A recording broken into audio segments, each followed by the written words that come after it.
Good morning. Good morning. How are you? I am well. How are you? Oh, I'm good. Yes. Really good. Yeah. Yeah. We were supposed to be on the golf course this morning. We're not, obviously. Totally my fault. I have to get some new clubs after a recent discovery. So once I get my new clubs, we'll record on the golf course as promised. So do you want to do Amazon today? Yes, we're Hey, totally you going to totally do do Amazon. Amazon. But first, coffee. Yes. So cute. I love How how they adorable colored the these are. Right? So this week, we went to Hub City.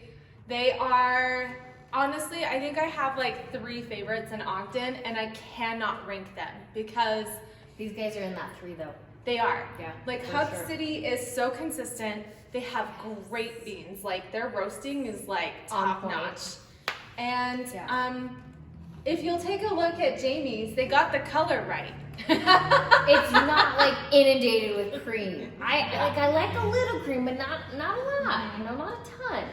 And they did it. They did a pretty good job. Their baristas are amazing. The owner is amazing. And oh, one thing I really like about them is they have a rewards program, and it's an app. So every time you buy a coffee, you get a point. Yeah. And then after 10, you get a free coffee. But they do it for both brewed and specialty drinks. I like it. And then once you become a VIP like me, you get an extra point. And then you also can get VIP points for like sandwiches and pastries and stuff. Oh. So it's awesome. I've gotten a lot of free coffee from these guys. Yeah. And yeah, I like it. they're like across town from us, which is really not saying much. It's only like 5 minutes, but They're right by my printer though, so every time I go to my printer, yeah. And they have motivational messages on their cups, you guys. handwritten with love. Yeah, like this is legit Sharpie. Oh, I just smeared it. Oh, There's a little bit of cream on the side, but they're always super sweet. They always have a great mood. and they have the coffee cubes. Let's not forget. Like that's Yeah. probably my favorite thing about them. Coffee cubes are definitely a win. Yeah. So Because I like extra ice. Everything in my life has to have extra ice. Yeah. I can never have enough ice. but like as it melts and you get all like watered down, and you're like, oh, this coffee's not as good as when it started. But like the coffee Tastes cubes, good. Yeah. definitely. I mean, we didn't do coffee cubes today, but it's an option. So yes, What very are you good drinking coffee. though? So mine is an Americano with heavy whipping cream in it. Mine is yeah. an iced coffee with a little vanilla and a low cream. Yep. So that's what we're drinking. They are delicious. Yep. Super excited. Yep. I told them we Check. were featuring them today. They're like, oh, Okay. thank you. They're so cute. We'll But tag them so Yes. that you can find them as well if you're in the Weber County, Davis County-ish area. before we talk about Amazon, can we just talk about my high pony hat? I am not taking this thing off. Correct me. Like, Turn ever- around. You gotta. Okay, well, let me- turn around to me. Turn around to Let me show you the whole thing here. So, Yeah, okay, yeah. there's high pony hats, and then there's this high pony hat. Because normally they just have a hole and it's weird looking, but this has like So a it keeps it little tight. web on it, so you can choose how high you want your pony, and it doesn't look like just a hole in your hat, so you can wear it without a pony. Right. Oh my gosh, and it's so comfortable. Life changing. Yes, especially for me, the Jeep girl, who's like cruising around with her top off all summer. Like, yeah, it's They nice. go like crazy. Because I hate hair blowing in my face. So as long as I've got a hat on, it's usually good. But You're good to go. I don't think I've gone a day this week where I haven't worn this hat. Hey, Making you know, my life if easy. it ain't broke, don't try to fix it. Right? I know, I'm like, do I want it in other colors? But Yeah, you probably yeah. do. You should invest in it. Do it. On Amazon. Yes, I got it on Amazon. Hey, that's a great segue into Amazon. Boom. So Yeah, let's talk Amazon. okay, let's talk Amazon. So everybody uses Amazon. Like I don't know anybody that doesn't. Yeah. So it's a great channel. It is. But let's it's talk about it expensive. from like a business owner perspective. So take out the I love Amazon because I can find it everything I want and it can be here in 2 days. So not the consumer standpoint, solely business. We're not talking about consumer standpoint right now because we all know that it's wonderful and fantastic. This is strictly the business side. So I don't love it. I hate it. Put it out I'm there. gonna say I hate it. Yeah. And it's have crazy expensive. They're gonna take 30 to 40% of your profit, just straight off the bat. And then if you're brand new and you really want to get your product out there, you gotta pay to play. You do. So they're gonna take 30 to 40% right off the bat, and then you're gonna have to pay to be in the top ranking. So right there, I mean, you're looking at what, maybe 1 or 2%. Yeah, If that, you're probably gonna lose money. So I can tell you from my experience, number one, getting on Amazon is difficult. I don't know if it just was because we're a beauty brand, but it was ridiculous to the point where Taylor was literally emailing every day within the subject line, "Don't ignore me, open." And then he actually got on and started calling every day, and he finally talked to somebody, and this person at Amazon said, "It's called the approvals department, but our job is to deny everything. It's a denials department. So So if you want to get on Amazon, you have to be committed, and you have to call, and you have to badger them, because and I get where they're coming from there, because there are a lot of make-believe companies selling crap. So they're trying to weed those people out, but the way that they go about it is ridiculous. They're not about the businesses. They're really not. Which they should be, because without the businesses, you literally have no business. If you have no products to sell, you have no consumers. So that way of thinking is a little bit backwards. And you would think, oh, well, they're doing something right, because everybody goes to Amazon. The reason people go to Amazon is because it is the biggest search engine for products. They get more searches than Google, Bing, DuckDuckGo. Yes, whatever that is. But they get more than any of those search engines for products. A lot of people will search prices on Amazon first. I've totally been guilty of that. And then go either to the website or find it somewhere else. So that's why a lot of people go with Amazon, is because the search volume is so high, which is awesome, which is great. There's also a ton of restrictions. I don't know if you guys have ever ordered a bottle of vitamins, say, and right on the top it says "get your next bottle free." Yep. And they direct you to an outside website. Yeah. That's illegal in Amazon. Yeah. If they catch you, can't do that. Yeah. If they catch you, they will disable your account. Yeah. So, but the reason people do that is because they're not making money on Amazon. And Amazon also has strict structures for pricing. So for us, for example, we sell a bottle of Hippie Lux for $18 on our website. We cannot sell it for more than that on Amazon. They'll give us a couple of dollars, but here's where this really sucks, because you're trying to be Prime. Yeah. You can't use your own shipping for Prime. You have to use Amazon's shipping for Prime, which is $7 to $8 per package. When I ship it's $3. Yeah. I have weighted blankets. Right. And it's ridiculous. So then what we do is we say, okay, well, I'm going to put the cost of shipping into the price. Right. They allow you to do that, but it can't be exorbitant. They will deactivate your listing. Yeah. So our bottle of Hippie Lux that sells for $18 on our website is $24 on Amazon. So it's not always cheaper on Amazon. No. And I really feel like Amazon kind of hurts small businesses, because we were on Amazon for 3 years, I think, and we never did ads.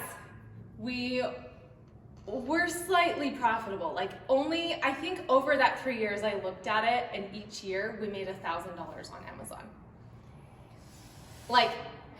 And it was a lot of headache. Yeah, I think that our volume was around $20,000 on Amazon. So not huge, but a decent chunk, but we only retained 1,000 of that. Amazon took the rest. You're doing a ton. I mean, think about that. Think about what you just said. $20,000 and you only made $1,000. That's insane. But why did I stick around, Jamie? Why did I stay on Amazon? Because you get tons of search. Yeah. Tons of search, so you get tons of visibility. Do you feel like that fed into your website sales?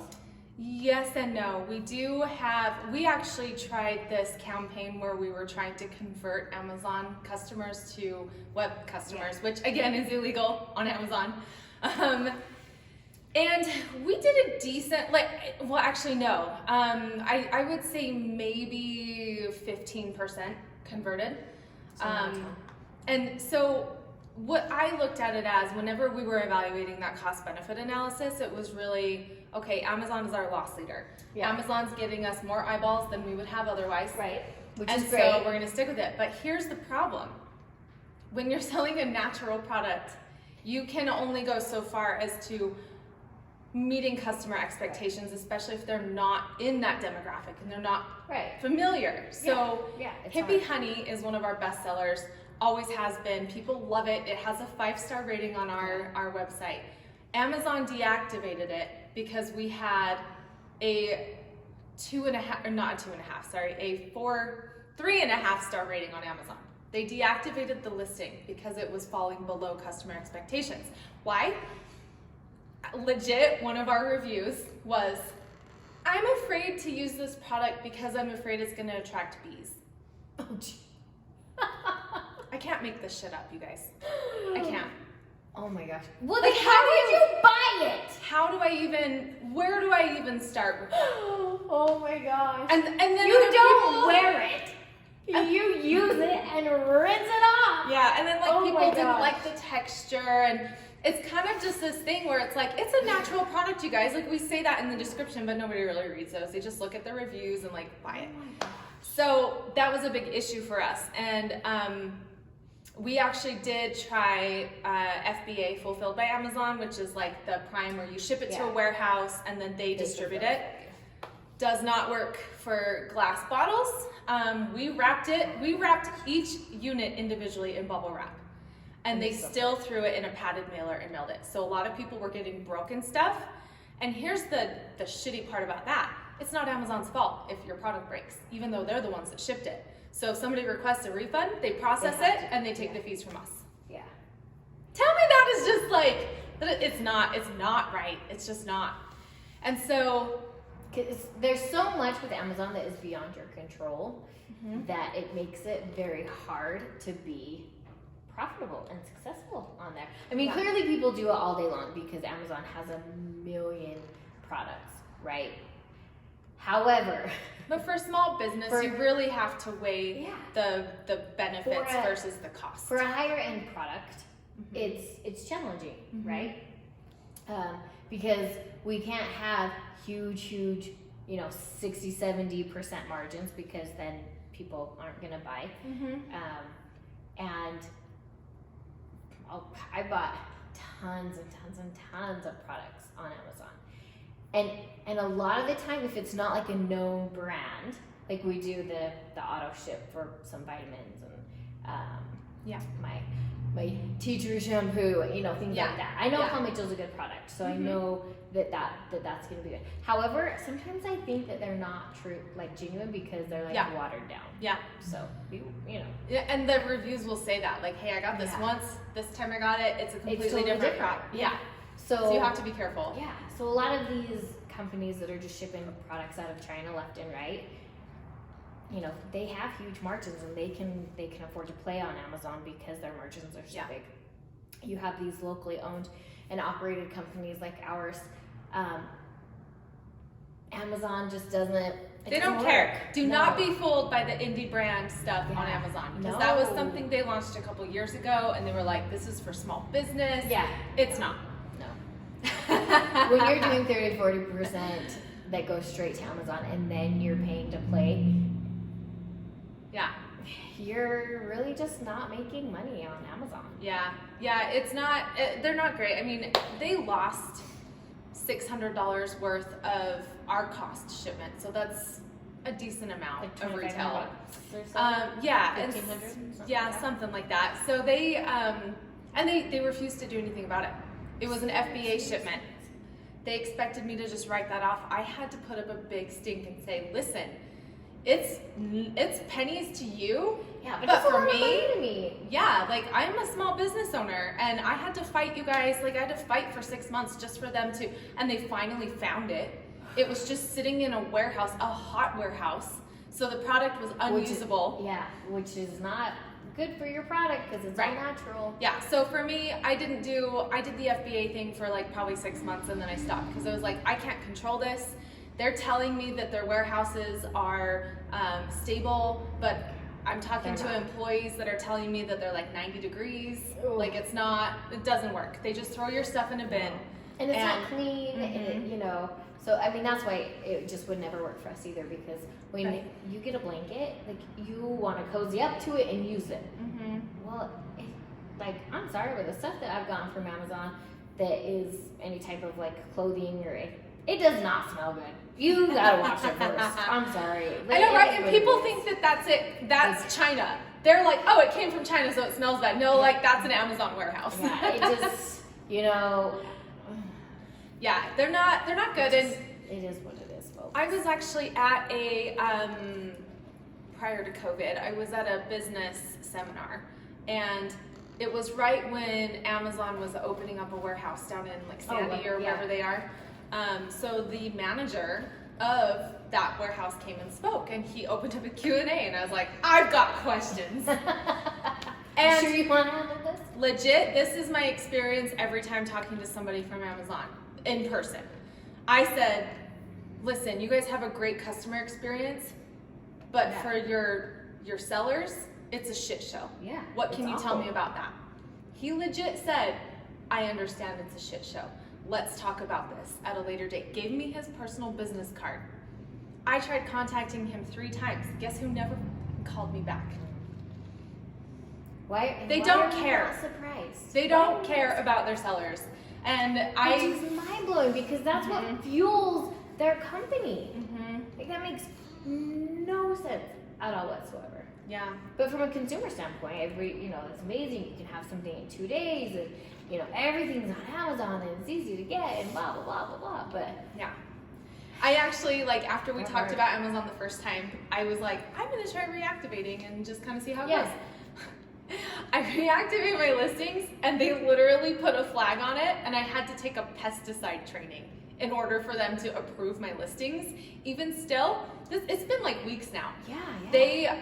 I have a flag, and they won't let me put in inventory or anything because my listings are old, so I have to create new ones, and it takes a long time to create new ones. So I'm like, you know what, this is not even worth the headache because you're gonna take all your profit anyways. True, and I honestly let my GS1 barcodes expire because I don't use them. Yeah. And so Amazon checks that against the database, and I just realized that. I'm like, oh, that was dumb of me.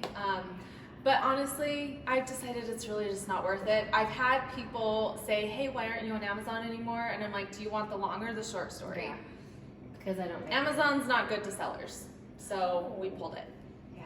And it sucks, but the crazy thing is like, Prime on Amazon for us, they would get it in the same amount of time, probably even longer than if they ordered it directly. So I'm like, it's cheaper. Yeah. If you just order it on our site, you can come in and pick it up, or we'll ship it to you in the same amount of time. And you can use promo codes on our website. You can't use a promo code on Amazon. It's true. Just saying. So, I mean, the furthest we've shipped is Alaska, obviously. And that was 3 days. They got their package in 3 days. So it really, anywhere in Utah is 1 to 2 days. Yeah, it's so fast. Anywhere on the west actually, and East Coast is usually 2 to 3 days. Usually closer to 3. Yeah, it's like three-ish. But it's still not bad. It's not bad at all. We just shipped to Scotland and Ireland for the first time. Holy crap! $23 to ship there. Which, I mean, considering that it's international, it's not terrible, but that's first class. Yeah. International. Yeah, we don't ship international because it's expensive. Sending a 10-pound package internationally is more than what the plane is. Right. So we are not international. We are definitely just US based. But yeah, I need to figure that out because we have free shipping over $49. Yeah. We just have free shipping. If I'm paying $25 to ship internationally, I'm not making anything on that. Yeah, you're probably losing money on that. So I'm like, maybe I should figure that out because we just opened up the international market recently. So I'm like, okay, maybe I need to maybe I can change it so that domestic orders, Oh, but international's got to be over 100 or something. Oh, I don't know. Yeah, because you have to factor in what it costs. Mhm. Yeah, it's so expensive to ship internationally, and it's hard because they may not even ever get it if it can't get through customs. Yeah. And customs isn't going to send it back to you. Yep. They're just gonna. It's always a gamble. Yeah. I do like the USPS. They put the customs information right on the label, so Yeah, that's so you can see it. a little bit easier. Yeah. But I don't know. Anyway, anything else about Amazon that you want to touch? I feel like we really just slammed Amazon, but it's the truth. I feel like if I had a positive experience with seller services, with any of it, with we would let you listings, know. with all of it, any of it, I would let you know. Yeah. It just. But thinking about this though, that's the good thing about it is visibility. But really also on that, if you think about it, I was on it for 3 years, and the most I ever made was $20,000. Then how many eyeballs are you really getting? Right. Yeah. So, and to only walk away with a net profit of $1,000. $20,000 sales. That's horrible, folks. That's not good at all. So, I mean, if you're thinking about Amazon, really take those things into consideration. Yeah. If you've got the volume and you've got the profit margins and you've got the money to spend, it's probably going to be be great for you. Yeah. Yep. If you're willing to jump through all the hoops. Yeah. If you have a huge marketing budget that you can do that with and pay to play, then try it out and get your own opinion. Again, these are our experiences with Amazon, so not everybody's experience is the same. If you don't want to take our word for it, totally cool. Go and find out yourself and let us know. Right. If you've had a great experience with Amazon, please share that with us so that we can share that next week. One more thing. I don't recommend hiring an Amazon expert to help you. Because it's super expensive and then you lose even more money. Well, it's super expensive, and a lot of times you can get yourself further than they can. That's what ended up happening with us. We were paying this company to get us on Amazon, and they kept giving us the runaround. We're trying, we haven't heard back. 3 months of this is when Taylor started calling and emailing, and within 7 days we were on. So it's what are we paying you for? So, I mean, with Amazon, you've got to be a doer. You have to be willing to do the work. If you're just hoping that you can do everything digitally and it's going to happen for you, it's not. So, so there's that. Yeah. So just proceed with caution. Yeah. I mean, there are times that a consultant is a good idea, that knows the ins and outs. And absolutely. I would do contract work on that. I wouldn't do a monthly. I would just say, hey, I'm having What's this it gonna issue. cost for this? Yes, and I know a guy, so if you need help with that, let me know. I might be able to get you his number. But another ball game. Yeah. All right, so that's Amazon in a nutshell. Yep. All right. Good, the bad, and the ugly. Do you have a sexism of the week? No, not one that I will share today. I have a win. Oh, a win at sexism, I think. Okay, let's hear it. So, I have endometriosis, which is a reproductive disease. Women in the U.S. or anywhere in the world, really, reproductive diseases are not a high priority. We don't know a lot about them. It's a profession that is overrun by male doctors who don't have the anatomy of it. So, I mean, not so much anymore. There are a lot more females, but it's still really disproportionate. And so, and it kind of ties into some of the political conversations that are happening in our country. Women do not have control or choice over their own body, right? So I met with an expert recently. He has been publishing articles on endometriosis since the early 80s. And I almost started crying because he said, it's your body. This is a big decision, and it needs to be your choice. And I was just I have seen dozens of doctors over the years, and not one of them has ever said that to me, ever. It's always, you can take birth control, you can get pregnant, or you can get a hysterectomy. Those were my choices. This guy was you need to evaluate the options because this is your choice. It's your body. It's your choice. Was he local? No. He's not local. Eh. Yeah, but I was just completely blown away by that, and I feel like that's a really big win. Yeah, that's huge. So there are great people out there, you guys. They're still out there. Yes. But yeah, finding compassionate care is very difficult. It's really hard. Okay, fun fact. Yes. Talking about hysterectomies. Do you know where the word comes from? No clue. The Latin root is hysteria. So a hysterectomy is how they used to treat women with hysteria. Wait, what? To cure hysteria, you rip out her uterus. Because that makes perfect sense. So when men are stupid, what are we going to rip out of them? Just a little fun fact for you. That's where that comes from. And that shows you that men have been running the show for far too long. Ever. And on that note, maybe we'll wrap things up today, and I'll leave you to ruminate on that. I don't even have words. Oh my gosh. Oh, okay. Jesus, take the word. Oh. Right? It's a wonder women even make it through life, you guys. Seriously, some days, man. Some days. Oh. All right. Don't forget to caffeinate And hydrate. Have a good week. See you next week. Bye.